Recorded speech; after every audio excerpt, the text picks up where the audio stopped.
Louvado seja nosso Senhor Jesus Cristo. Nós vamos continuar a nossa leitura da Carta de São Tiago, é o final da Carta de São Tiago, nosso 10º encontro. Vamos trabalhar capítulo 5, do versículo 7 ao versículo 20 dessa Carta a São Tiago, de São Tiago. Perseverança e paciência cristã. Vamos ouvir o texto final que nós vamos refletir. Versículo 7. Irmãos, sejam pacientes até a vinda do Senhor. Olhem o agricultor. Ele espera pacientemente o fruto precioso da terra, até receber a chuva do outono e da primavera. Sejam pacientes vocês também. Fortaleçam os corações, pois a vinda do Senhor está próxima. Irmãos, não se queixem uns dos outros, para não serem julgados. Vejam, o juiz está às portas.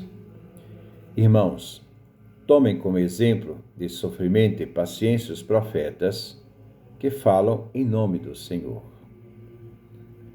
Não consideramos felizes os que foram perseverantes. Nós consideramos felizes. De novo, versículo 11. Nós consideramos felizes os que foram perseverantes. Vocês ouviram falar da constância de Jó e conhecem o fim que o Senhor reservou para ele. Porque o Senhor é rico em compaixão e misericórdia. Juramento e verdade. Versículo 12. Sobretudo, irmãos, não jurem, nem pelo céu, nem pela terra, nem por qualquer outra coisa. Que o sim de vocês seja sim e que o não seja não, para não se exporem ao julgamento. A unção dos enfermos. Versículo 13. Alguém de vocês está sofrendo? Reze. Está alegre? Cante. Alguém de vocês está doente? Mande chamar os presbíteros da igreja para que rezem por ele, ungindo-o com óleo, em nome do Senhor. A oração feita com fé salvará o doente. O Senhor o levantará, e se ele tiver pecado, será perdoado. Confissão e oração. Versículo 16. Confessem mutualmente os próprios pecados e rezem uns pelos outros, para serem curados. A oração do justo, feita com insistência, tem muita força. Elias era um homem fraco como nós. No entanto, ele rezou bastante para que não chovesse. E não choveu sobre a terra durante 3 anos e meio. Depois ele rezou de novo e o céu mandou chuva, e a terra produziu seu fruto. Valor do auxílio fraterno. Versículo 19. Meus irmãos, se alguém de vocês se afasta da verdade e o outro faz voltar, fique este sabendo que a pessoa que reconduz um pecador do caminho errado, então, fique sabendo que a pessoa que reconduz um pecador do caminho errado salvará a si mesma da morte e cobrirá uma multidão de pecados. Então vamos ver perseverança e paciência cristã. Versículo 7. Irmãos, sejam pacientes até a vinda do Senhor. Olhem o agricultor.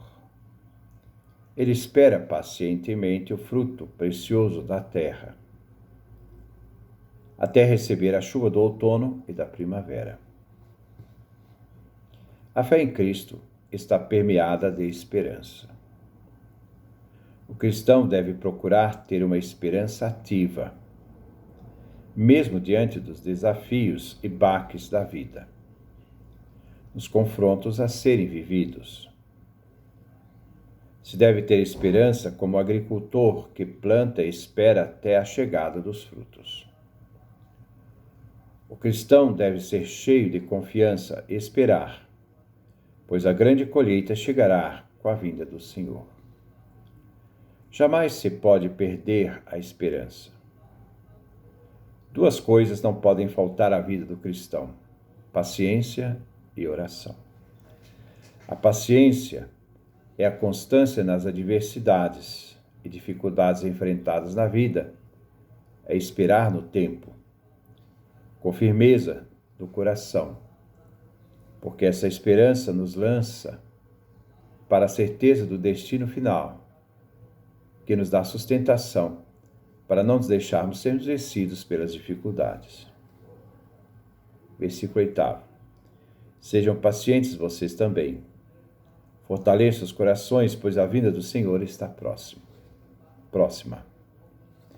A vinda do Senhor aqui é o reino de Deus, onde o Pai eterno é princípio e fim de todas as coisas.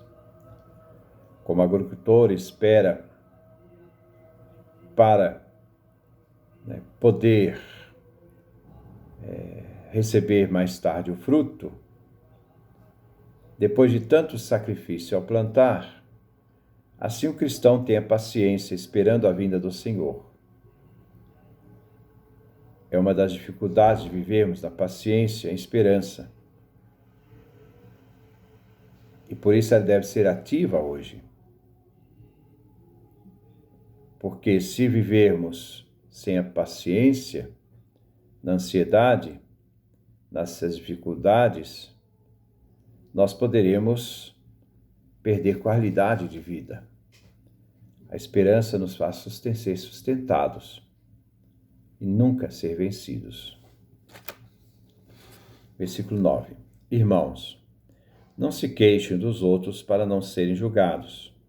O juiz está às portas.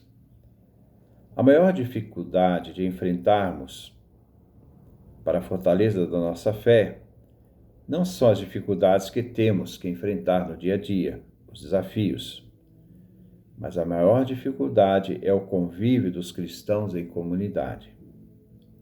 Encontramos discórdias, escândalos, questões que se opõem à fé, doutrinárias. O cristão foi chamado a viver o amor perfeito, o amor desarmado, o amor acolhedor. Assim, os cristãos podem se tornar o maior escândalo na difusão do Evangelho, pela incoerência de vida, pela vivência dos cristãos em comunidade. A caridade, o amor, a caridade autêntica, se comprova pelo fato de não criticar e murmurar. Aquele que age sem caridade com o irmão na fé, contra ele, murmura e vive queixando dele, porque não é capaz de suportá-lo na vida da comunidade. Assim, se ele vive desse jeito, a sua fé é desmascarada, a sua religião é falsa. O compromisso de amor ao próximo não pode ser adiado, pois o julgamento está às portas. Devemos estar preparados para este encontro, vivendo a perfeição do amor. Ah, mas e os outros? Eu posso responder por mim. Não está no meu poder julgar os outros, nem responder pelos outros. Mas está no meu poder amá-lo, mesmo que difícil seja diante da incoerência dele. Enquanto me preocupar com o outro, em tentar transformá-lo, esqueço de transformar a mim mesmo. Versículo 10. Irmãos, tome como exemplo de sofrimento a paciência. Tome como exemplo de sofrimento e paciência os profetas que falam em nome do Senhor. Os grandes profetas da Escritura Sagrada são modelos para nós, de perseverança e fé nas adversidades e sofrimentos. Eles, exemplos de perseverança, e que também receberam grande recompensa. Mesmo diante das afrontas, eles foram fiéis a Deus. Não desistiram da missão. Os cristãos não estão sozinhos nesta obra de perseverança. Devem se fortalecer com o exemplo deles. Versículo 11. Nós consideramos felizes os que foram perseverantes. Vocês ouviram falar da constância de Jó e conhecem o fim que o Senhor reservou para ele, porque o Senhor é rico em compaixão e misericórdia. Tiago coloca aqui como exemplo Jó, que foi provado na fé. Deus recompensa na vida futura os que passaram a prova, já mesmo nesta vida. Pois Deus é cheio de misericórdia, misericórdia sem medida. Assim podemos olhar para a força de Deus que age em frágeis criaturas humanas e lhes produz fortaleza e fidelidade. Este Pai eterno é cheio de misericórdia e compaixão. Justamente quando o cristão é provado, ele não tira a sua sustentação, e assim a fé produz perseverança, e a perseverança leva à perfeição.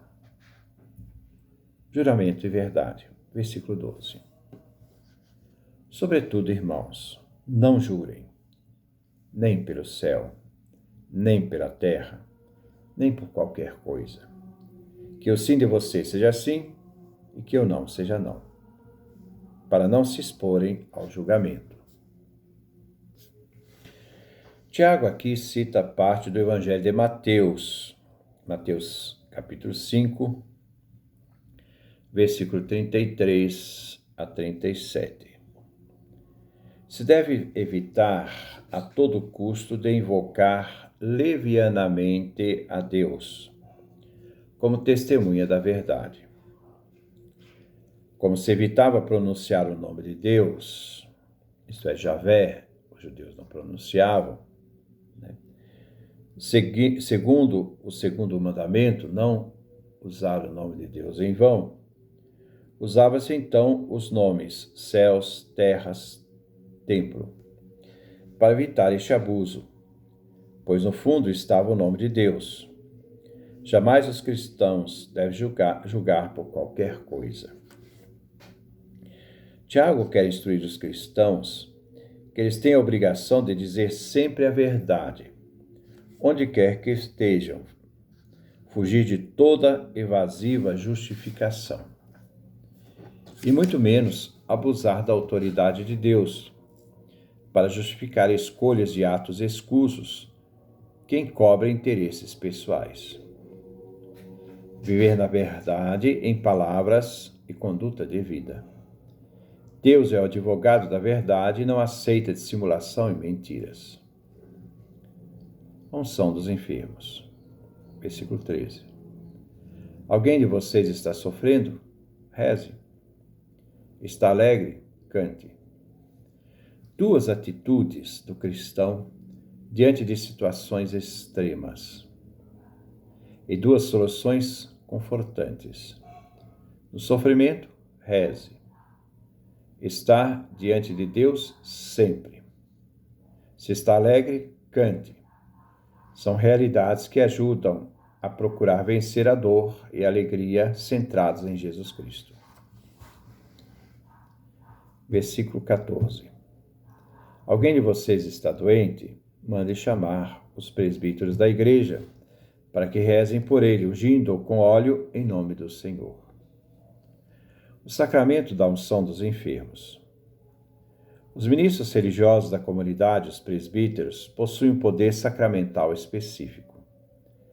A oração que fazem sobre o doente, acompanhada de uma unção do corpo enfermo com óleo de oliva, tem um especial poder de curar, superando a doença. Diante da enfermidade, se deve chamar os presbíteros. A sequência é fundamental. Primeiro oração, depois segue a unção com óleo de oliva. Esta unção é feita no nome do Senhor. pois é o Senhor o agente da unção e do efeito sacramental que age na pessoa de fé. Já que é feito em nome do Senhor, como o batismo, manifesta a fé da Igreja no poder do Senhor ressuscitado e reveste um caráter religioso, ritual de fé. Versículo 15. A oração feita com fé salvará o doente. O Senhor levantará, e se ele tiver pecado, será perdoado. Temos dois verbos como efeito da oração e unção aos enfermos: salvar e levantar.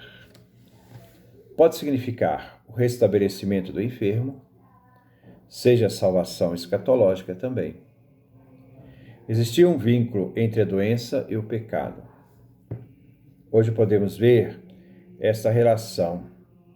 A enfermidade como a realidade da fragilidade biológica humana. Enfermidade adquirida, por exemplo, AIDS, coronavírus. Mas também temos enfermidades genéticas, etc. Mas diante da realidade do pecado, o sacramento supõe o perdão dos pecados, preparando a pessoa à graça divina, seja para recuperar a saúde, seja para a vida eterna. Jesus confiou o gesto do perdão aos discípulos, a reconciliação. Os pecados que vocês perdoarem de Jesus serão perdoados. Versículo 16. Confessem mutuamente os próprios pecados e rezem uns pelos outros, para serem curados. A oração do justo, feita com insistência, tem muita força. Naquele tempo, a comunidade reunida para celebrar a Eucaristia e de comum acordo é que podia libertar o fiel de tudo aquilo que o separava de Deus e dos irmãos. Se devia confessar em público os pecados e a comunidade decidia sobre o perdão ou não. Confessar em público os pecados era a forma daquela época. O pecado tinha que ser conhecido publicamente. Mais tarde, essa confissão se tornou individual. A eficácia da oração do justo depende, claro, da sua sinceridade e insistência. Esta oração tem grande valor. Uma oração autêntica só pode vir de um coração puro. A oração deve ser perseverante. Deve proceder de uma fé forte, total e íntegra.